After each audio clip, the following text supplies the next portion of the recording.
Creatives with AI podcast, the spiritual home of creatives curious about AI and its role in their future.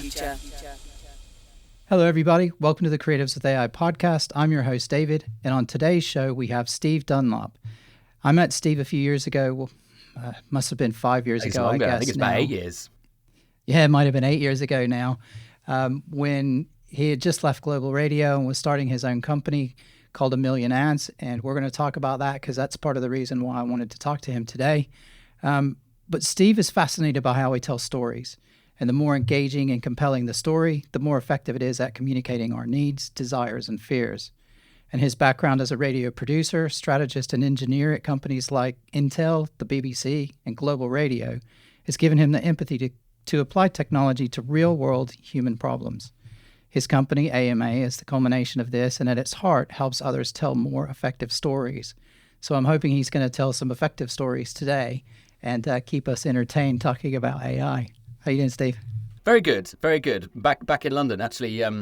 So we met, I think, in 2015 when you were running the ad tech meetup in London, and I look back on that time as if I was this kind of teenager running around London trying to work out how to start a new business. And so I joined every meetup that was out there, and we went down to Google campus in just around the corner from here in Farringdon, and you were very generously running these meetups in these kind of downstairs basements of bars and things where they had flashy lights in your face, and we were talking about ad tech, and the bar staff were like, "You guys are so boring," and there were about 10 of us at the start, and then I think you grew it to thousands, didn't you?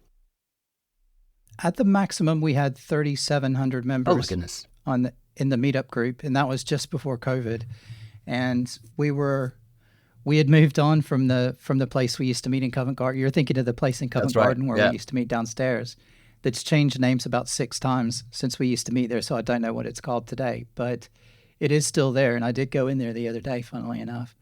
But we then graduated to go into the WeWork because it had a much larger area and was quite a good one. We went to Facebook. Facebook hosted us one time, and we had a really popular meetup there. But we were getting 200-300 people every month coming. And for me, that was such an eye opener to meet other people with similar problems and questions and stories and backgrounds, and realize that there's a community there. I mean, that's the whole point of meetup, I guess, isn't it? To see that you're not on your own. And certainly this, Million Ads is the first time I've ever been a founder or an entrepreneur or started my own business. So feeling that there was a community out there to support, to commiserate, to lean on was great. So thank you for guiding us through that. We were all trying to start our own businesses back then. Yeah. And unfortunately, GDPR got mine. That's right. But there's still a need for it. We still have the same problem that, if you buy something online, you still see ads for it. Like Riverside, I use Riverside as the platform to record on. Sorry, my voice is a bit weird today. And I constantly see ads for Riverside, and I'm like, surely I'm a paying because subscriber. I use it. You got me. Yeah, and I use it in the browser that I use to surf the web. So you would think that somehow they'd be able to work that out because it would just save them money and really stop annoying me. So you go and click on their links, right? Just to mean that really costs them. yeah, of course, yeah. Always click the top result in Google as well. Those sponsored links are very good.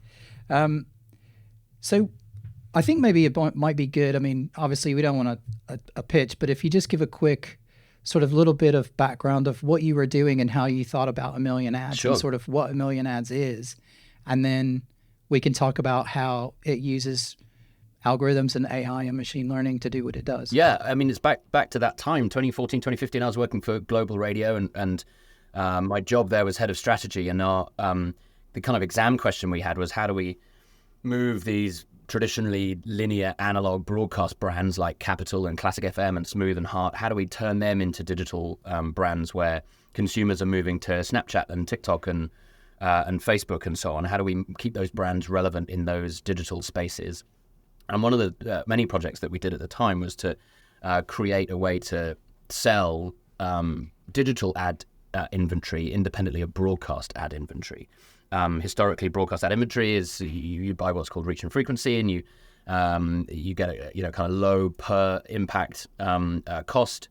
We wanted to be able to migrate that business into a digital space. So if you're listening to Capital FM on your iPhone or on a Sonos device or on any kind of connected speaker, let's sell that ad inventory independently of if you're listening to Capital FM on 95.8 through a FM radio or DAB or whatever. So we built this product called DAX, and at the time, my kind of light bulb moment was we were just taking the creative, the actual 30-second spot, the bits that the user would hear, the listener would hear. We were taking it from the FM and just sticking it onto DAX, and maybe adding some targeting parameters, or maybe playing it out in a slightly different order to a slightly different audience, but effectively charging the client 10x for just that. And I was like, hold on, if we're in a digital space, we actually know something about the user. We know perhaps what device they're on, or where they are, or what the weather's like where they are, or how many times they've heard it. And we have this kind of one-to-one connection through IP and through the internet versus the broadcast connection, which is a one-to-many connection. So that was the kind of light bulb moment to go, how do we make audio creative work harder in that space, and work harder for kind of all the stakeholders, being the listener? How do we make sure that they're not, radio creative, we talked about this at the start of our conversation earlier, but radio creative is very characteristic, and it's been designed for the medium. So often it's quite loud, it's compressed quite hard, so it's that you can hear it when you're in a noisy car or when you're across a kitchen. Radio has built up over 50, 60, 70 years of understanding how that medium works. And advertising within radio has done the same thing. So you repeat the brand name often, you say the phone number 3 times, you use all of the tricks of music and drops and so on, and loud voiceovers. That's how radio's grown up. In a digital space, listeners, particularly when you're on a mobile device, you probably got earbuds in your ears. You don't need to use those tricks, or actually you can use different techniques to make the creative work. So that was kind of observation number 1, is how do we make the experience better for listeners in a digital space? Observation number 2 is then how do you make it better for advertisers? And actually, if you're British Gas and you're one of our very first clients back in 2015, 2016, and you're using radio techniques and you're yelling at your listeners, people will literally just pull their earbuds out. So it's a negative impact for advertisers. Their advertising is less effective. So that was objective 2. And then thirdly, for the publishers, so for global themselves, and actually now we work with all the publishers around the world, like Spotify and iHeart, Pandora in the US, and global in the UK and Bauer and so on.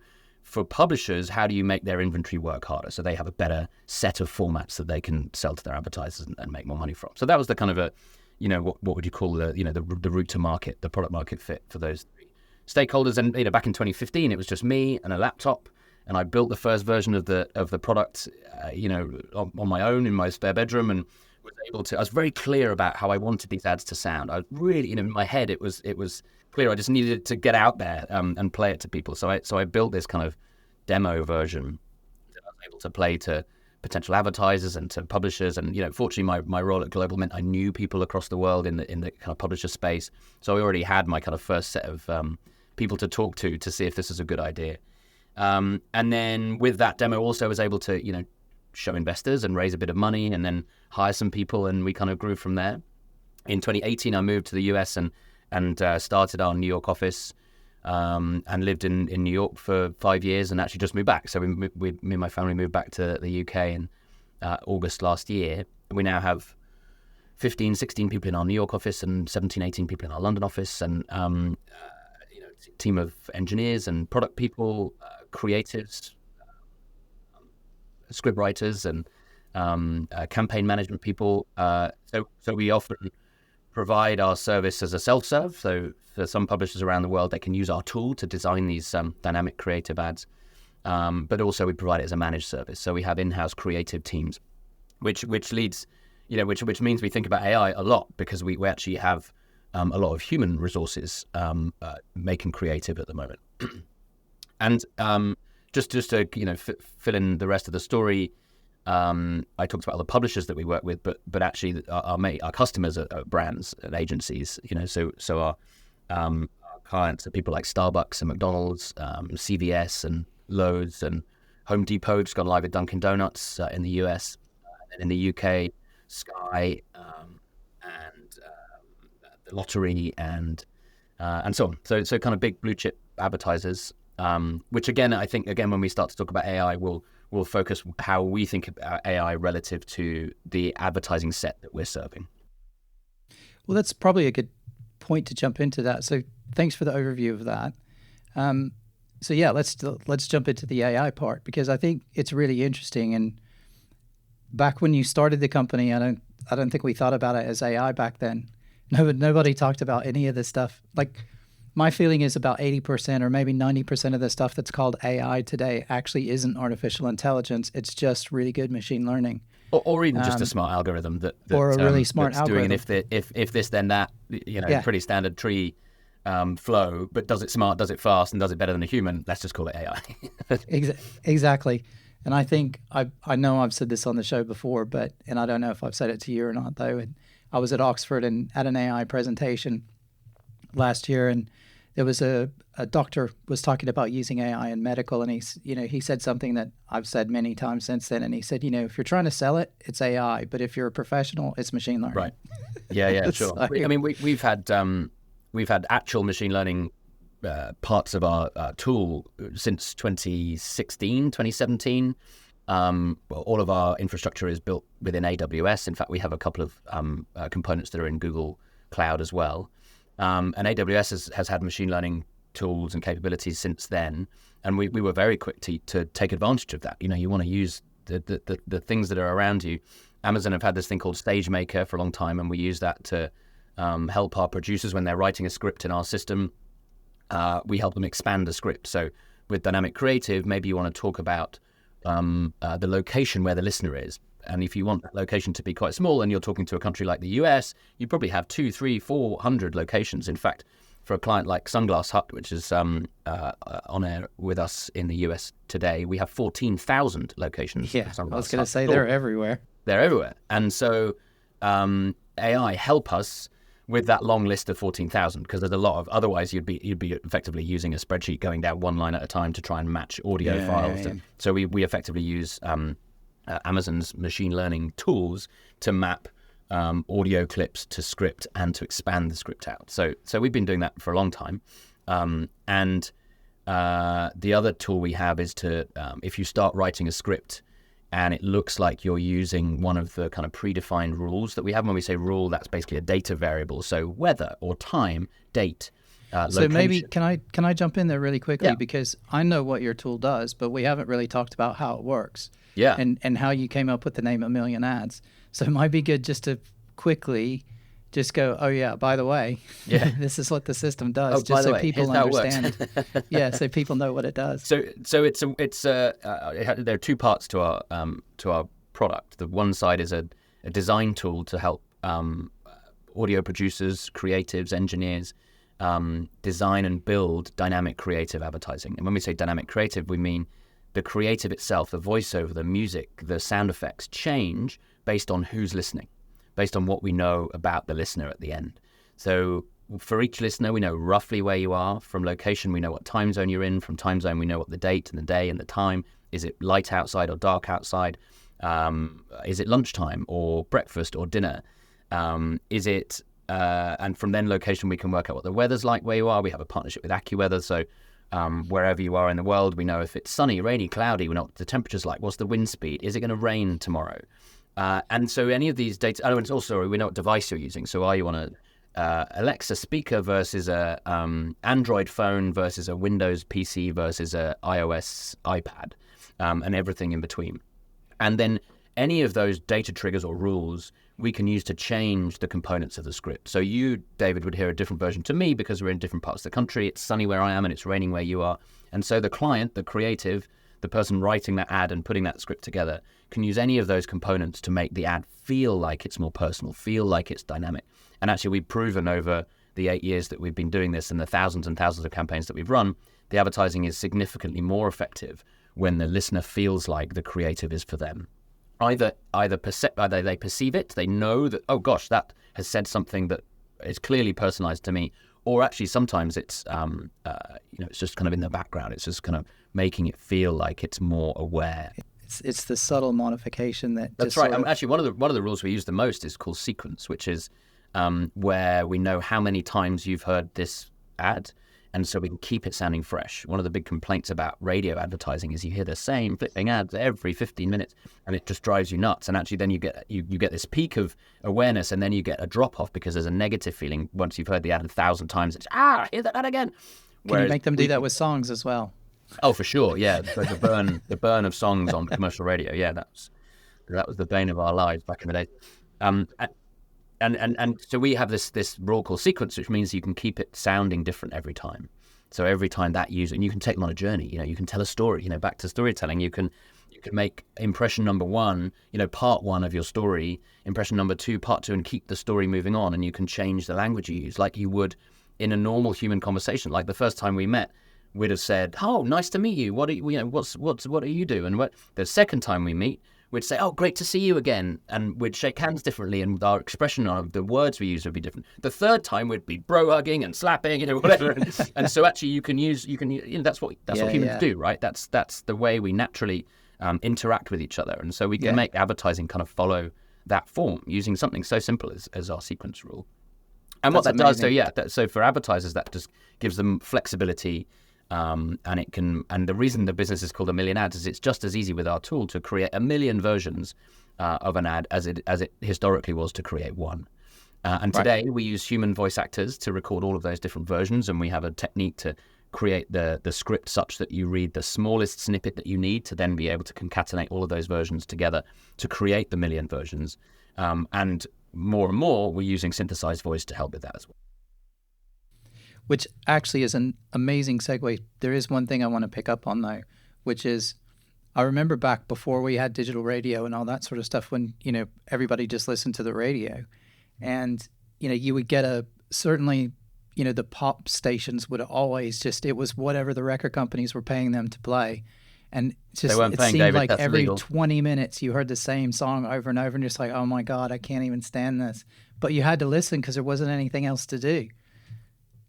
So yeah, you're reminiscing about the good old days, the good and the bad of radio. But it was everything. It was TV, it was radio, it was all of that. Like we didn't have the choice. And I think a lot of people today, certainly my son, he can't even understand a world in which he can't watch, any song, he doesn't have access to basically any song, anytime, anywhere he wants. Yeah. He literally can't even understand how that even works. Maybe I need to take him off into the woods for like a year or so and live out there, and then I can go, this is sort of what it was like when I was a kid. Yeah, I think that we could debate the pros and cons of that way of running a music radio station, definitely, and also then debate what that does for your ability to have preference. My worry is that because again my kids are the same. They can access any movie, any TV show. Well, movies and TV slightly differently, but certainly any music ever recorded and continues to be recorded ever. So that catalogue's only getting bigger. And my worry is that it's hard to form a preference because as soon as I love this song, there's another one that's coming along tomorrow that you might love as well. And so actually, like we started this conversation talking about the Beatles. My 8-year-old is learning to play "Hey Jude" on the guitar. And, the Beatles were some music I grew up with because my dad would put that on a cassette when we went on family holidays together, and we'd have that 3 cassettes in the car and they would just rotate around. So that built familiarity, that built a preference in me for that kind of music.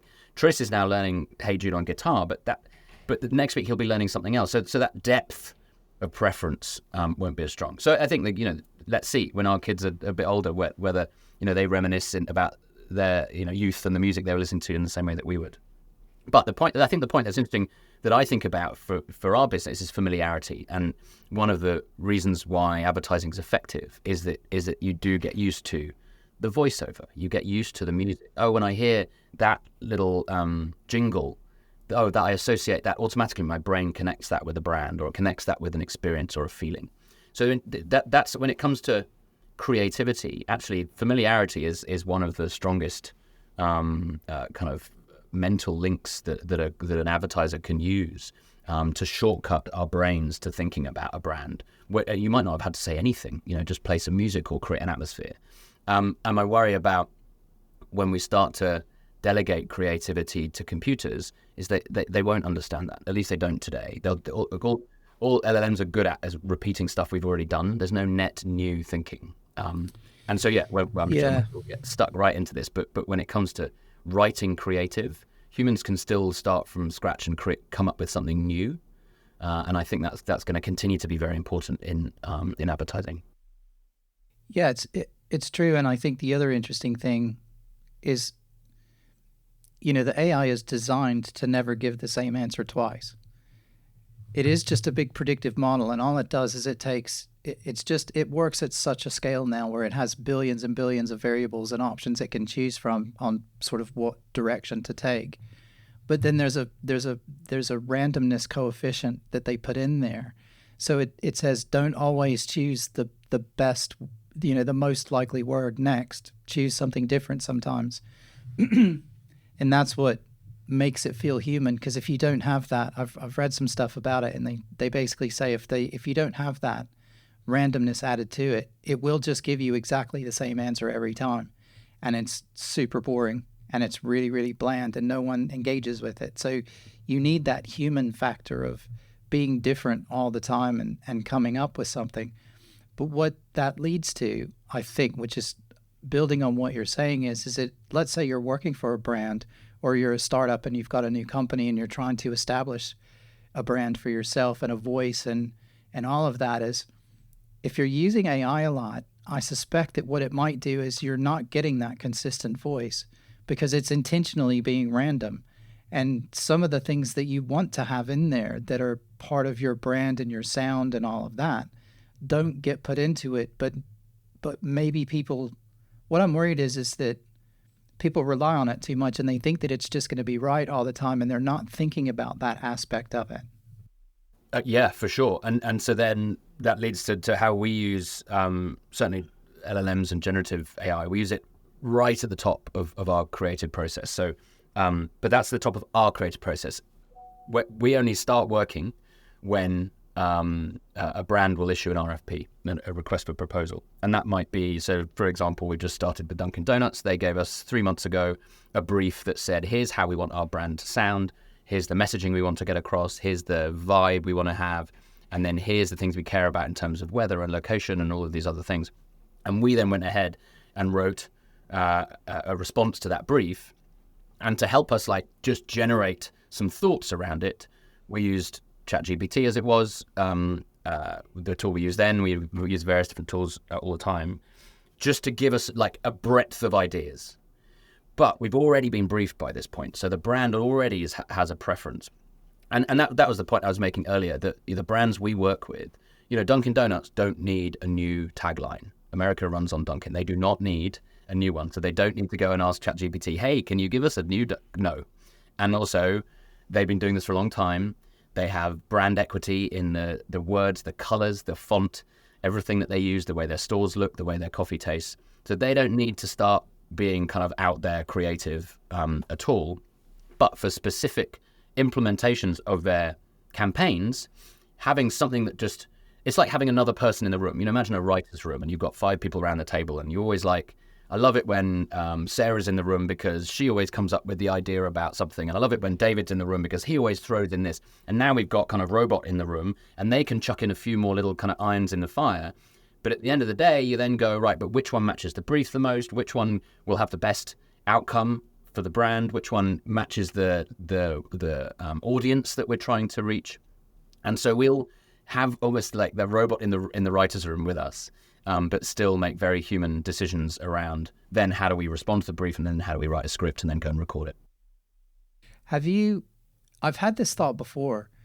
When the doctor was talking about the AI in medicine, and again, I've talked about this loads of times, so if anybody's listened, they know this story, but basically they were using AI to try and look at mammograms to see if they could find breast cancer.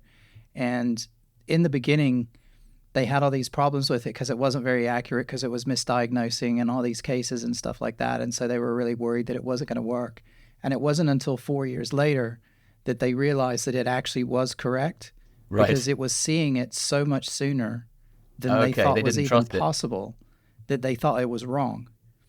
And so if you take that into other areas, sometimes I wonder if I ask it to help me write something like, I'm doing this new podcast network thing, and sometimes using it exactly like you said to try and get some inspiration and to say, what things should I think about? It's very good at giving lists of things that you might want to consider. And sometimes it comes up with stuff that I never thought about or that I'd forgotten about, which is genius, and I love it. But if I ask it for copy, sometimes it writes things that I wouldn't write. But then there's this little thing in the back of my head that says, but is it actually right? Yeah. Yeah. Like, would that copy actually work better? And I'm reverting to my old biases or traits, and actually this is trying to push me ahead. Yeah, for sure. Exactly. And I don't have enough audience yet to A/B test. Yeah. But as soon as I do, I mean, I'd love to work on a show that had like millions of listeners. Yeah. And where I could A/B test, sort of the human messaging versus what you say to the AI. And well, I'm sure that's happening around the world. Big publishers will be doing that all the time. They're certainly testing headline writing. Whether that's I just haven't seen any. I haven't seen any results of it yet, and I'm part of this other group, and that's all based around AI, and it's called the AI Collective. And if anybody listening wants to go find it, after we get off, this is Friday, Thursday the 18th of Jan. I'll go post something on my LinkedIn, on the channel for. If you want to sign up, you can go and sign up there. But the point is, now I lost my point. I got distracted. The AI coming up with ideas that pushes you out of your comfort zone, and A/B testing with big audiences. Yeah, I don't know. I lost it. Okay, we'll cut this bit out. No, I leave all these embarrassing bits in because it makes me try and be better next time. I'll remember it in a minute.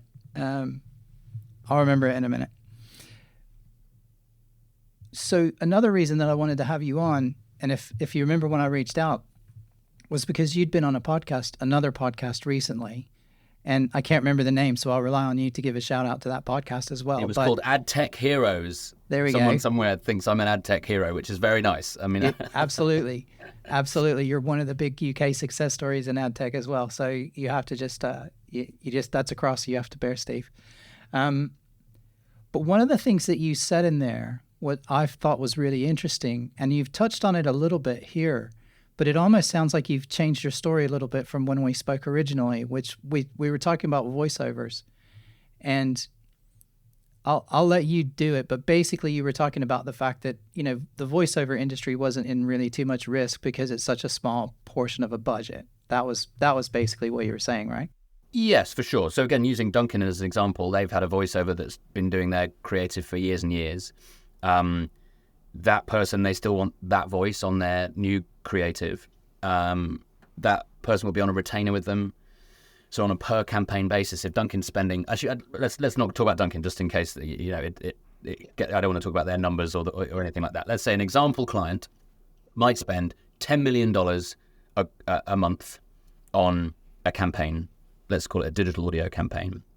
Of that 10 million, probably roughly 70 or 80% of that will be on the media. So that will go to Spotify, Pandora, iHeart, the places where they want to go and buy the inventory, the actual spots that then get played out to listeners. And even so, that cost would be there, whatever happens. And even if you're just playing one version and it was the same one version to everybody, you'd still have to pay the media cost. And the more you want to target that media, the more you want to add data to it, et cetera, or the more premium the audience is, the price of that media will go up.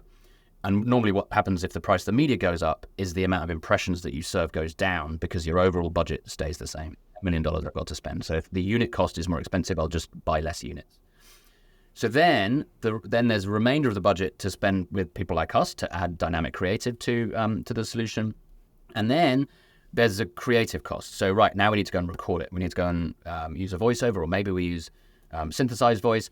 But we're talking of that 10 million, probably in the order of maximum $5,000 to $10,000 for the creative. Just on the that's how much it costs, right? To hire a studio, get a studio engineer, the voiceover time, the licensing cost for the music, maybe add all that up, and you'll be lucky to push 5 to 10K.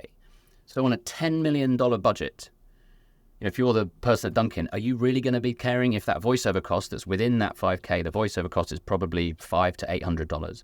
If that went down to $50, who cares? We're talking decimal places here. So there's no downward pressure from the buyer to make sure that the voiceover cost goes down for the kind of clients that we work with who are spending $10 million a month on their campaign, which includes, as I said, a load of media. So no one is saying to us, oh, please, can you reduce that cost? The other, one of the factors of our business is if we get over a certain minimum, if we get campaigns are big enough, we'll actually deliver the creative managed service included in the cost, in our cost. So the client doesn't even break out how much we've spent on a human voiceover versus versus any other kind of provision of voice, like a synthesized voice.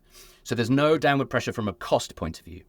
However, there is pressure from a workflow, productivity, time point of view. If you want a voiceover to go and read 14,000 store addresses and names, that's a significant amount of time in the studio. And frankly, it's really boring. And to get a human to do that, humans will, you probably have to do it in 3 or 4 sessions. By the 3rd session, the human might have got a cold because it's raining today, or they might have just smoked a cigarette, so their voice sounds different, et cetera, et cetera. All these kind of human, random elements come in. So that is a perfect reason to use, or a perfect use case to use synthesized voice. But the way we've done it before, we've probably done 10 to 15 campaigns now ever that's used synthesized voice. And the first one we did, by the way, was in 2018 for Hiscox Insurance. So again, none of this is new, everyone's talking about it more now. And the voiceover at the time, the actual synthesized voice was awful, but that's kind of what they wanted. They wanted it to sound like a kind of, an old-fashioned kind of robot, because it was for Hiscox cyber insurance. They wanted it to sound like... Yeah, that makes sense. There's been masses of development and an increase in quality and speed and so on of synthesized voices. But in that time, not a lot's changed in the kind of the workflow. So if we wanted to do 14,000 stores again, absolutely, we'd use a synthesized voice to do it, but we'd use the human voice actor at the start and at the end, so the bit in the middle doesn't feel like it's kind of standing out on its own. So there's no price pressure, there's a little bit of workflow pressure. But I think the biggest opportunity for synthesized voice in advertising is where the list is unlimited. So if you imagine there's 14,000 stores, that's still only 14,000, so we can see when we get to the end. But if you imagine tomorrow's news, we don't know what that is yet, so we can't go and record it today. We can't get a human to record that so it's ready to go to play tomorrow. If you imagine stock prices, there's kind of an infinite number of stock. Well, it's not infinite, but there's a large number of stock prices that you wouldn't be able to record all ahead of time. Sports scores. So there are really good use cases, all of which would be really valuable in an advertising context to make the ad sound like it's more aware of its context, more aware of its real time position in the world. And that's where synthesized voice, I think, will have a really good use case. Yeah, that's for interesting. Our kind of advertisers. Yeah. The other end of the tail, looking at where most social advertising comes from, for example, is not the big advertisers. It's not the blue chips, the Fortune 500s. It's the local bakery or the local car dealership or the local coffee shop that want to spend $50 and they want to have, with a social payload, that's often just a photo and a bit of text, which is very easy to create and obviously even easier to create using AI. But for audio, there's always been this kind of hump, this minimum cost to get over. If I wanted to, I always joke that there's Bob's Bumpers in Boston, and if Bob wanted to go and record an audio ad, he's got to go and spend that voiceover cost, that $250, $500, and his budget was only $1,000, so he's already spent half of it on his creative. Whereas remember, in the $10 million budget, that $500 was still more or less the same, so it was a much smaller proportion of the overall. Whereas for Bob, this is half. So AI has an absolute role here, where that $500 becomes $5, $10, $15 for some kind of license that then creates an AI-generated version of an audio ad. And then of your, what did we say, $1,000 budget, 990 of that is being spent on the media, not on the creative. So in those use cases, I think synthesized voice and generative AI is very helpful. Over time, I think that the distinction between those two advertising sets, the Fortune 500s versus the Bob's Bumpers in Boston, they'll blur and merge. And I think big blue chips will find a use case for the Bob's example, and the Bob's example will find use cases for premium voiceover talent as well over time. So I think there's definitely going to be a blurring. It's not happening quickly because all this stuff's been out there for a long time. Now we're just all talking about it more. I think it's been out there for a long time, but I also think that the voice technology has got so much better. You can still, and I went on a rant not too long ago about this, but the the instructional videos on YouTube that are obviously just I somebody's heard your written a rant bit of about text. that, David. You were very specific about your hate for these things. Yeah, and it's because they're terrible. They're absolutely terrible. But in what you were talking about, though, and I spoke to a lady, journalist in Poland, Joanna, and she was talking about how, in the newsroom, which is kind of, it's the same numbers that you're talking about. It's the stock prices, it's the weather, it's traffic, it's that sort of stuff that actually a lot of the stations are automating now. Sports scores, all that sort of stuff, because it's very dry, and you could, it's easy to automate all of that because there's not much. You don't need a lot of personality and a lot of context to go around. And it's very templatable, and we've also sports scores. We've been doing it for 50 years, so there's a lot of learning. There's a lot of training data. So you could almost, to be honest, again, you don't need AI to do this. You could just. There was a company I met really early on in my Million Ads days that was doing effectively a templatized story generator using stocks, and it was if this then that rules in it. If stock has gone up, use the sentence, a great day for insert stock name. If stock has gone down, say disappointing news for insert stock name. So they were creating a rules-based version of a kind of templated. In their case, it was a text story. I think it was just to plug push up at a story about each individual stock and how its performance had done. So it's not a challenge again to say it's great use of brand new technology. It's kind of not really. It's because we've done it all before. So it's just inserting the right stock into the right thing and I don't know what your previous guest's conclusion was, but that sounds pretty dry and pretty dull. It is. I think that there is a whole TV station that basically is all AI generated. So it's avatars. It's not real people, and they do have some real people. So what they have is they'll have a live presenter, but then that presenter might be talking to an avatar, and then in some instances they have two avatars talking to each other. Like, it's pretty crazy. Is anyone watching it? But it's it's a TechCrunch article. It's a funny anecdote to talk about computers, but actually real people who are getting up in the morning, turning on the TV to get their kids to school with a bit of news on in the background, and it's Sky News or it's BBC Good Morning or whatever it is. Does anyone want to go to channel 387 and watch, or flick open their laptop and go to avatarnews.com? Yeah, I don't know. I don't know. I don't know. I genuinely don't know. And I'm sure I'd be surprised if we saw their listening. Well, I think a lot of people would be surprised, actually, to know that most radio shows are recorded ahead of time and only take about, half an hour for the host to record the show. And it's all pre-recorded, and it's just uploaded. The music, the ads, everything is all automated. And there's not actually, and maybe this is my age. This could be my age. But when I think of the radio, I think of a guy sitting in a booth, right, with a microphone, like LBC, right, because you can watch LBC at the same time. And I've been in there when James O'Brien was on or whatever, and there's someone physically sitting there in front of a mic like this. They're talking to people, and then the ads come in, and I think that's what most people envision. But I would guess probably the majority of radio stations, that's not actually how it works now. It did 20 years ago, but not anymore. Have you listened to Spotify's XDJ? Yeah. It's interesting. I was actually quite pleasantly surprised by that, bearing in mind, my ears are tuned to as you say, the kind of almost the old school pros and cons of radio. And I think they used a lot of the tricks and techniques that we expect from radio, but in this generated voice. Firstly, the voice I thought was very good. It is. You can listen to this. They've rolled this out across the world now. It was in the US first, but I think it's available to everyone now. The voice is very good. Firstly, secondly, it talks about the music that you've listened to. Unfortunately, my Spotify is utterly messed up at the moment because my children listen to Number Block soundtrack and the Bluey theme song whilst I'm trying to listen to what I want to listen to. So I'll get Stone Roses and then followed by the Bluey theme song. Love it. So the poor old ex AI DJ is going, Steve, here's a song you played a lot last year. It's the Bluey soundtrack. Oh, my God.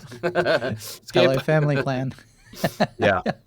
No, it's really interesting. I had a DJ on last week who who's been doing, I mean, he started off DJing on vinyl and still prefers vinyl. He's very old school about the whole thing.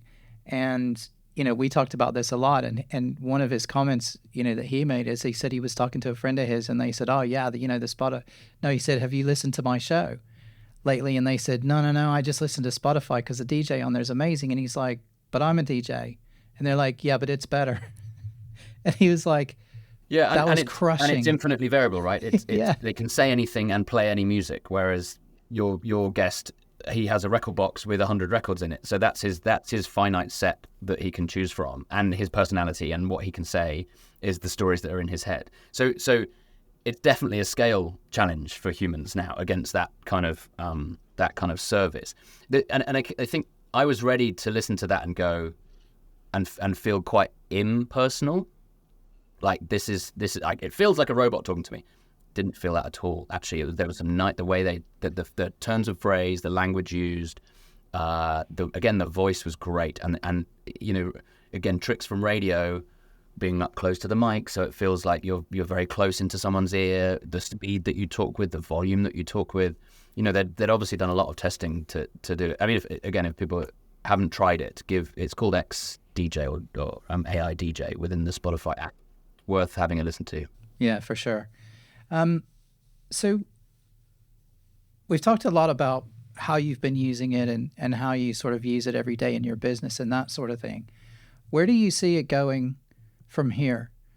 Particularly in thinking about maybe, ad tech or the advertising industry and your radio and your digital, I guess, the digital platforms. Do you guys go to like smart TVs and everything, and can you push ads into other tools, or do they? I mean, YouTube has its own advertising environment, and I assume that you can't do anything there. But is it just audio that you work with? And I guess there's a couple of questions there. So, yeah, it's I guess where do you see it going from here in sort of those environments? So we're audio only. We had a video product for a while, and it was pretty good actually. But then COVID happened, and various different strategies later. We're focusing just on dynamic creative for audio. There's definitely a space for us to operate here. We've got great partnerships with our audio publisher partners and the ad tech ecosystem within audio. So we're doubling down on audio for sure.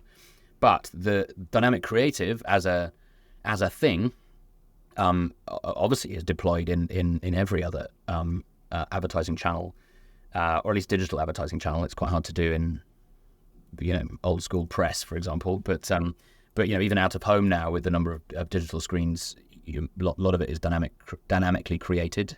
Connected TV for sure. There's players who can start to build dynamic creative video ads that can be played out, and so different homes see different ads based on data about that home. That will only get more prolific. The bit that's missing in audio, and I think this is when we talk about where this is going, is the DCO, dynamic creative optimization, is the kind of the industry sector that we work in, and what's missing and has been missing for forever really in audio is the O piece and the optimization piece. And the reason that's missing at the moment is to optimize, you need a signal to optimize against. So imagine if you're Facebook, then your signal is a click, but actually often it's a pixel on the seller's. If you're clicking to buy a product, often there'll be a Facebook pixel on the cart page that will feed back to Facebook that it was this ad that created this transaction of this value, and so they can say this ad is therefore created this much revenue for you, therefore optimize against this creative. And actually, funnily enough, back in 2012, I was working for an agency that built a platform that would push 1,000 versions of the creative into Facebook. And then over the course of a week, it would remove the budget from the versions that weren't working and optimize the versions of the creative that were performing better against whichever metric you chose to optimize against, whether that's cart value or transaction value or click-through rate or... we were doing that back in 2003. Right. So DCO has been around forever. In audio, it's still hard to do that O piece because the signal strength from the listener is quite weak, and a lot of that is just purely a function of audio. We are often listening in our ears on earbuds, and let's say the ad says tap your screen now to purchase the thing, whatever the ongoing call to action might be. But either that your device is in your pocket, or the screen's off, or you're scrolling through Instagram and the app that's playing the ad to you is in the background. So already, and that's just one use case where you're on your mobile phone. Imagine you're on a Sonos device, in our office here we have 20 people sitting in a room listening to Sonos, and when the ads come on and it says tap your screen, I'm like, where's the screen? And there's 20 people in here. So audio has this kind of innate measurement issues, which means that it's quite hard to optimize against. So what we do is we do what we call pre-optimize, which is where we know you're more likely to be feeling a preference for breakfast items at a certain time Monday to Friday than you are lunchtime items. So we pre-optimize our script to mean that you don't need to run 50 versions of a script to tell you that people want to hear about breakfast items at breakfast time. There's some kind of common sense that we can do here. So I think over time, and what AI will help us with is things like attribution modeling, where without those really clear signals from audio, we can still detect or infer which version of an ad has had the most impact and has been most effective, and then we can start to optimize. So I think over the next few years, we'll start to see, maybe not from us, I think we partner with everybody. We partner with all the measurement people like Nielsen and Foursquare and Ninth Decimal and everyone who's doing attribution modeling and footfall and traffic modeling and all that stuff. And so with any of those signals, I think over the next few years, we'll start to see optimization come in a bit more prevalently. And what AI helps with is spotting patterns in measurement data to be able to make predictive suggestions for optimization. Again, within display and social, there are a few companies who've just started to do this kind of stuff. So I think you'll see that come more and more. Yeah, I went to an event a couple of years ago now where the lady she's the head of data science for Number 10, and they have their own data science team, and obviously to look into data for whatever the prime minister wants to look into, to look at develop policy and those sorts of things. And she said that they've been using an AI data analytics tool for quite some time, was how she phrased it. But what was interesting is she was talking about the fact that most of them are like a black box. So if you ask it something, or you ask it to analyze something, you don't know how it came up with the answer. It just gives you an answer. But the tool that they have, she said it's been amazing because you can take enormous data sets. You can say, here's the analysis I want to do on this data. You can let it run. And she said, she gave an example of one of her teams set off this analysis that they wanted to do, something for the NHS or whatever. And he basically set off the query, went to lunch, came back a half an hour later, and it was finished. And she's like, that would have taken probably a couple of weeks for him to do manually. And the answer came back. And she said, but the really interesting thing about the tool that we use is that it gives you a full log of what statistical analysis, what algorithm it used to do the analysis, what variables it found were important, why it found those variables important. And it basically gives you the whole reason why it did everything that it did. And it tells you, so you can actually go back and double check it if you want. And she said, we did it in the beginning, but we don't bother anymore because we know we've never found that it was a problem. And in fact, sometimes it does stuff in a way that we never would have thought of, which is much faster and easier. So she's like, we've learned from the tool anyway. But yeah, so apply that to advertising. And I mean, there's plenty of data of all sorts and shapes and sizes. So much data. So being able to analyze that fast and then use that output to optimize creative, brilliant. And your example, going back to your example when you were talking about reading 14,000 addresses, that's not something that it totally makes sense, right? Like that's the perfect use for it. And phone numbers, all that sort of detailed information. And if you can slip it in to a real voiceover or a human voiceover in the same voice, chances are 99% of the time people aren't going to notice the difference anyway because the voice is so close. And that's a fantastic use. And I think that's where we're going to see, initially, that's where the power of AI is actually going to come from for big business. Big business is going to use it to automate a lot of those really annoying, time-consuming, tasks that, like you said, it would take a human. I would turn down the contract. Yeah. If I was doing voiceover and they came and said, you need to read 14,000 addresses, I'd be like, no, thank you. Yeah, a lot of copy is required. Yeah. Do you know what I mean? And it's like, I can see where that's going to hugely, improve efficiency in business and that sort of thing. And I think that's really where it's going to start to get its foothold. But I don't know how much. I mean, I think there was an article that came out yesterday, and Microsoft they've been super active in the last week. I've posted probably 4 or 5 articles specifically from Microsoft talking about AI and how it's going to impact business. There's been stories in the FT and Forbes. Everybody talking about the IMF came out and said it's going to affect 40% of businesses over the next, couple of years. And there are all these stories, and what we're starting to see is big business, is now starting to cotton on and saying, well, actually, maybe this tool is good to do some things that are taking a long time and that are slowing everything down and take a lot of manpower. So I think it is slowly going to start to erode in, but it might not be what we expect. I think initially there was a knee jerk and we thought, oh my God, all the creatives are going to be out, PR is going to be out the window. We don't need a CMO anymore and all that sort of stuff. And that's not where we're actually seeing the most traction. Where we're seeing the most traction is in doing really dull, boring stuff like reading 14,000 addresses. Yeah, and I think that's certainly where we're starting. And I think there'll be a sliding scale over time of using it more and more.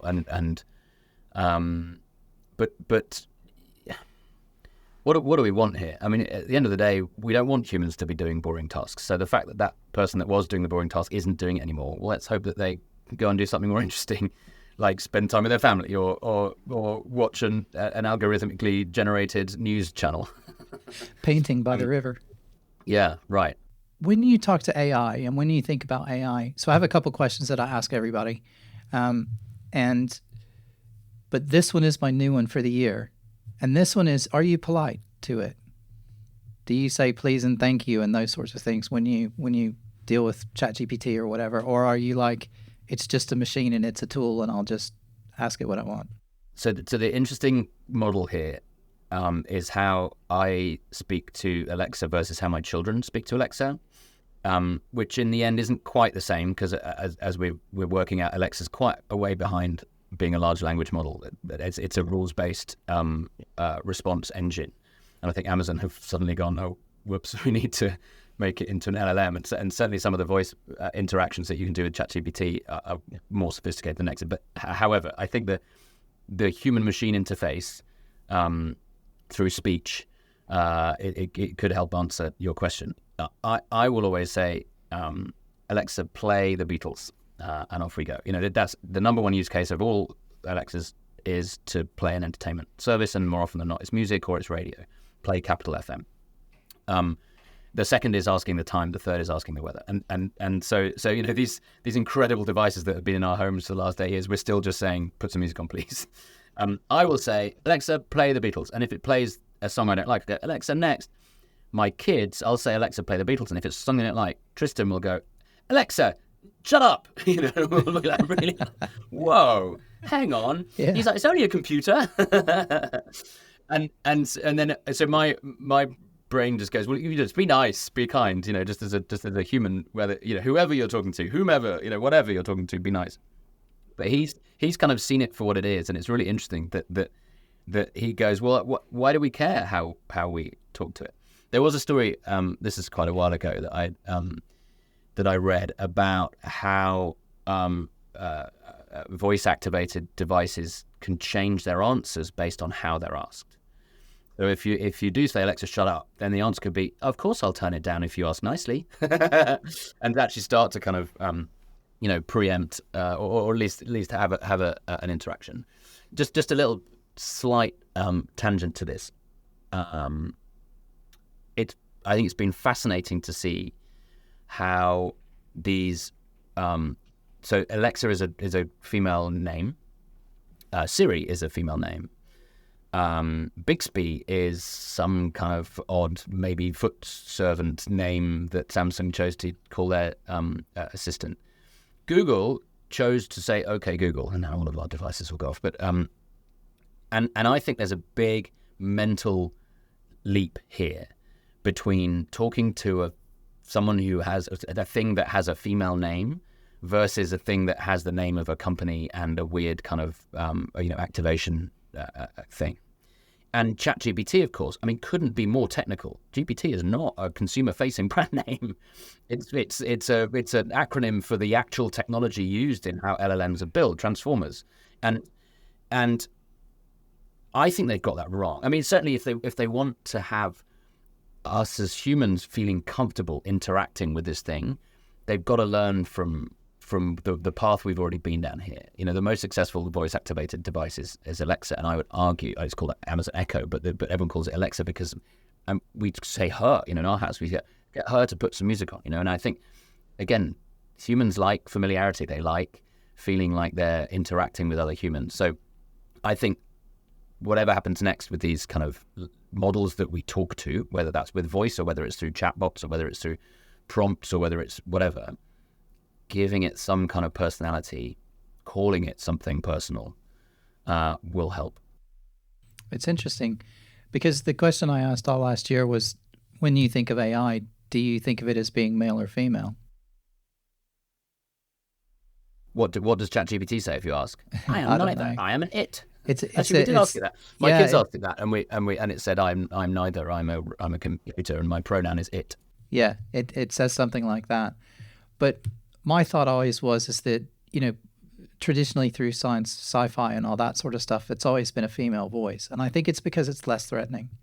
Generally speaking, like because then the next step is you put it in a robot, and then because they always conflate the two things. So you end up with this Terminator thing, and you start going, okay, well, if you've got this massive, intimidating looking robot and you put a male voice in it, that's scary as hell. Whereas if you soften it a little bit and kind of give it some more feminine type shapes and, make it a little bit softer looking, and it's not so threatening, even though it can still kill you just as easily as the other one. But there's a psychology. You're absolutely right. There's a psychology behind that.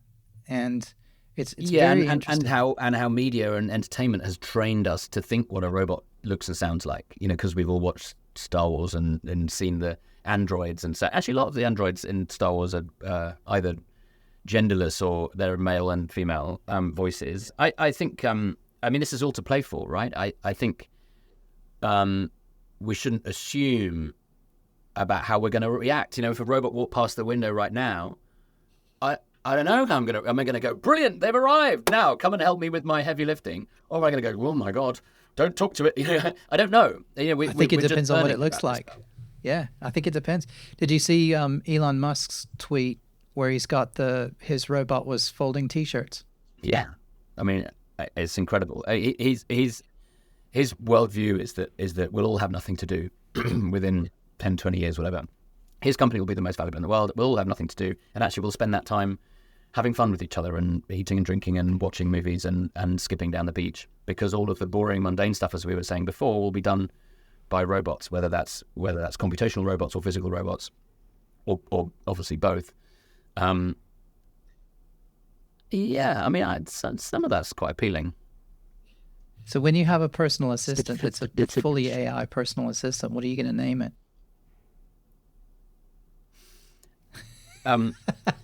Another little story that I'll tell you as an aside. I'm just going to cough, excuse me. So another little story I'll tell you as an aside is, we have a car that you can name. So on the screen, you can type in the name you want to call it. And when we lived in the US, we called the car Blastoff. The kids named the car because it had a nice little acceleration, and it was kind of looked a bit like a rocket, and kids like rockets, whatever. So we called it Blastoff.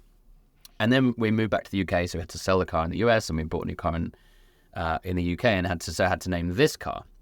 So we've had a very recent conversation about what to name an inanimate object. And of course, when you give that task to an 8 and a 4-year-old, we've come up with, you'll never guess it, so our car is called Rainbow Dave. So when you say to me, what would you call your virtual assistant? Unfortunately, the first thing that jumps into my head is Rainbow Dave. Rainbow Dave. I love it. That's awesome. Kids are great at that kind of thing.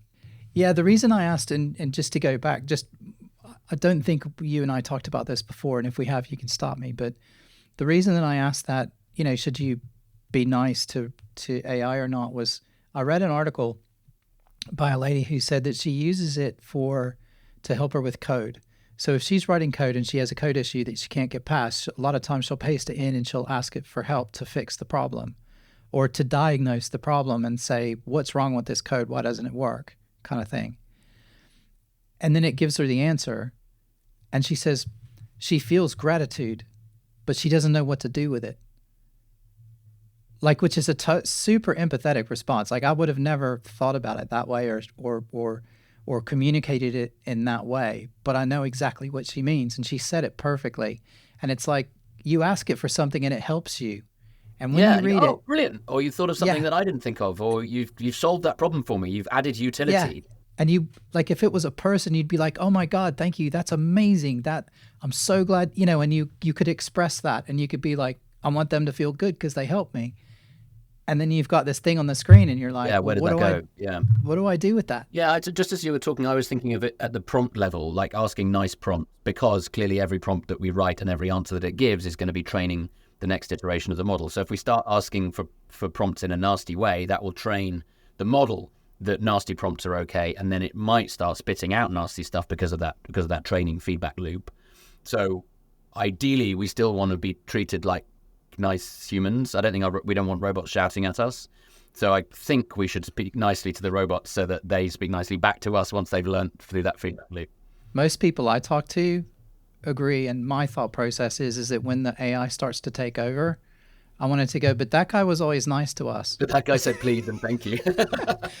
That guy over there, he was really mean to us most of the time, so he's going to go first. That lady said thanks when I gave her a good code prompt. Exactly.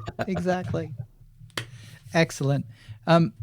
Steve, thanks very much for your time today. My pleasure. Good fun. Is there anything else that you feel that's burning about AI that you wanted to talk about?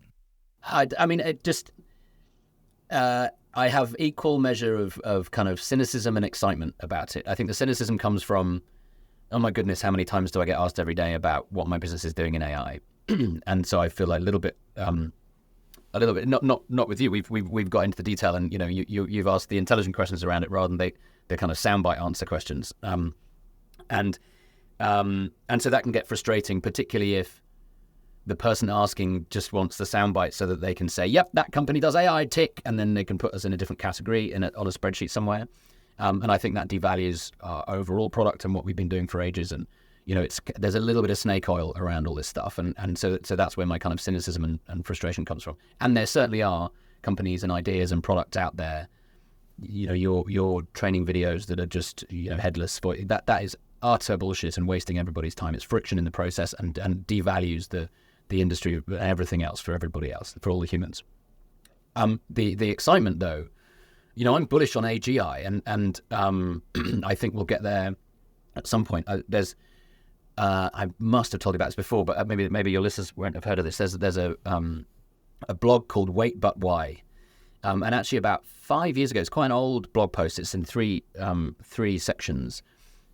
This guy, I'm now blanking on his name, Tom somebody, wrote an essay about artificial intelligence.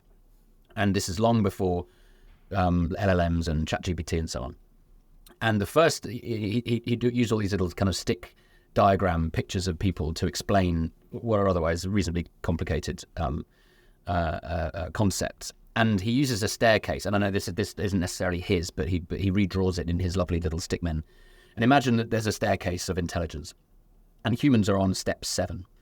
And on step 1 is an ant, and on step 6 is a monkey. And we look down at the monkey and go, oh, mate, you'll get there. Oh, look at you, bless you, using your opposable thumbs to make little tools so that you can eat nuts more efficiently. Great. And we look down at the ant and we go, oh, I didn't even notice you there, pal, when I'm building this road through your home.